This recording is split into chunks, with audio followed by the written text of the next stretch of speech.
ये कहा जा रहा है कि राजनीतिक बात नहीं करें जी, बिल्कुल नहीं करूं, 1% भी नहीं करूं। जहां किसानों की बात होगी अगर वहां राजनीति करूं तो डूब के मर जाऊं, नहीं करूंगा बिल्कुल नहीं। जिन साथियों ने ये प्रयास किया, अनीश खटकर जी, हरिकेश जी, कैप्टन वेद जी, कैप्टन भूपेंद्र जी, अनीता जी, पूनम जी और आपकी पूरी टीम, सबसे पहले तो धन्यवाद कि आप लोगों ने ये प्रयास किया जिससे उस क्रांति की यादें ताजा रह सकें। जींद की इस वीर भूमि को, जिसमें मुझे भी पैदा होने का सौभाग्य मिला, उसको नमन करते हुए इन शहीदों को, जिन्होंने तानाशाह सरकार के हलक में हाथ डाल के अपना स्वाभिमान खींच लिया, इन शहीदों को नमन करते हुए और आप सभी किसान पुत्रों को, धरती पुत्रों को हाथ जोड़कर प्रणाम करते हुए अपनी बात की शुरुआत करता हूं।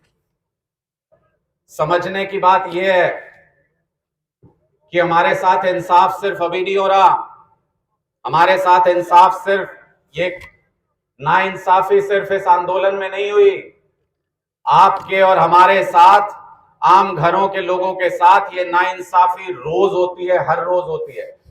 बस ये है कि जब कहते हैं कि जब पानी सर के ऊपर चला जाए तो फिर हाथ मारने के अलावा कोई चारा नहीं रहता। हमारे बच्चों को ना अच्छे स्कूल मिलते हैं ताकि वहां पढ़ के अच्छी जगह चले जाएं, ना हमें बिजली मिलती अपने खेत में, ना हमको नौकरी मिलती अपने बच्चों के लिए। ये किसानों के बच्चे अपनी पूरी जिंदगी कुर्बान करना चाहते हैं, सीमा के ऊपर की जान देना चाहता हूं इस देश के लिए। ये सरकार कहती है कि 4 साल बाद रिटायर हो जाना। जब खाद मांगने जाओगे खाद नहीं मिलेगी, जब फसल का रेट मांगने जाओगे फसल का रेट नहीं मिलेगा, जब फसल खराब हो जाएगी तो मुआवजा नहीं मिलेगा। आपके साथ हर पल इंसाफ इस सरकार ने छीन लिया, आपसे नाइंसाफी होती रही हर पल, और अभी भी होती है। लेकिन अगर कोई हमारी धरती के साथ खिलवाड़ करने का कोशिश करे, लेकिन अगर कोई स्वाभिमान के साथ खिलवाड़ करने की कोशिश करे तो फिर लड़ना जरूरी हो जाता है। और ये जो लड़ाई जिसकी आज याद में यहां पे बैठे हैं, ये लड़ाई भी ऐसी ही लड़ाई थी। आपसे आपकी जमीन छीनना चाहते थे, आपका स्वाभिमान छीनना चाहते थे। कहते हैं कि स्वाभिमान पे आ जाए तो टकराना जरूरी है, जो जिंदा हो तो जिंदा नजर आना जरूरी है। ये वही लड़ाई थी। ये 19 शहीदों के लिए आज यहां पर हम इनको नमन करते हुए एक श्रद्धांजलि स्थल बना रहे हैं, इनको याद करें, इनकी कहानियां सुनाई जा सकें। लेकिन मैं चाहता हूं एक ऐसा दिन आए, एक ऐसी सरकार आए जो 700 शहीद हुए इस आंदोलन के अंदर, उनके गांव में, उनकी जगहों पे उनको भी इसी तरीके से श्रद्धांजलि दी जा सके, श्रद्धांजलि स्थल बनाए जा सके, ताकि इतिहास बन जाए ये कुर्बानी जो इन लोगों ने दी। और किस लिए कुर्बानी दी? ये कुर्बानी सिर्फ और सिर्फ इसलिए दी ताकि हमारे बच्चों का भविष्य सुरक्षित रह सके। इस कुर्बानी का नतीजा नहीं मिला अभी तक। मैं आपको सावधान करना चाहता हूं। जो भी मांग लेके आप वहां बैठे थे, मुझे आज भी याद है वो दिन, अरविंद केजरीवाल जी के घर पे सारी रात तमाशा चला था, सारी रात। जब किसान दिल्ली के बॉर्डर पे पहुंच गए थे, केंद्र सरकार ने ये कहा कि सारे स्टेडियमों को, मुझे ये कहा जा रहा है कि राजनीतिक बात नहीं करें जी, बिल्कुल नहीं करूं, 1% भी नहीं करूं। जहां किसानों की बात होगी अगर वहां राजनीति करूं तो डूब के मर जाऊं, नहीं करूंगा बिल्कुल नहीं। लेकिन आपको समझने की बात है, मैं इसलिए कह रहा हूं कि क्या क्या साजिशें हुई थी, मैं उस रात का गवाह हूं, इसलिए बता रहा हूं। उस रात को केंद्र सरकार की तरफ से यह कहा गया, तारी सरकार भंग कर देंगे, तुम आगे सरकार नहीं चला पाओगे एक दिन के लिए भी।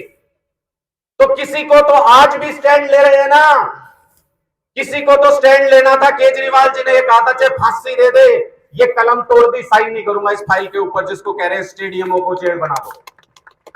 मैंने इसलिए इस बात का जिक्र किया, आप ये मत समझना मैं राजनीति कर रहा हूं, अपनी पार्टी की बात कर रहा हूं। मैंने इसलिए इस बात का जिक्र किया, हम जिस पार्टी में बैठे हो, जहां भी बैठे हो, अगर हमारे मां बाप सड़क पे लड़ाई लड़ रहे हैं, अगर हमारे किसान सड़क पे लड़ाई लड़ रहे हैं, तो लानत ऐसी राजनीति पे अगर उसके लिए खड़े ना हो सके हम तो। इसलिए आप जहां जिस कुर्सी पे बैठे हो, जहां अपना दमखम दिखा सकते हो वहां दमखम दिखा के इस लड़ाई में जुड़ना चाहिए, खड़े होना चाहिए। मैं इसलिए ये सारी बातें कह रहा हूं और अपनी वाणी को विराम दूंगा एक आखिरी बात कह के। ये लड़ाई अभी खत्म नहीं हुई है, ये लड़ाई अभी और आगे जाएगी और बहुत दूर तक जाएगी। कुर्बानियां देने के लिए तैयार रहना। इसलिए कह रहा हूं कि कुर्बानी देने के लिए तैयार रहना, क्योंकि इतिहास उसी का लिखा जाता है जो जीतता है।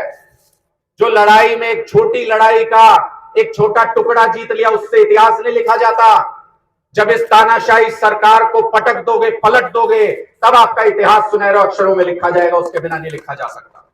इसलिए इस लड़ाई को आगे बढ़ाने में, अपने हक को, अपने स्वाभिमान को बचाने में आप सबसे गुजारिश करता हूं कि तन मन धन से, पूरी ताकत से इस लड़ाई को लड़ना है। मेरी जहां जरूरत होगी, मैं भी किसान परिवार से आता हूं, मेरी जहां जरूरत होगी, सीने पे बंदूक भी लगी होगी तो 1 इंच कदम पीछे नहीं हटेगा। मैं आज आपके बीच में यह वादा करके जा रहा हूं।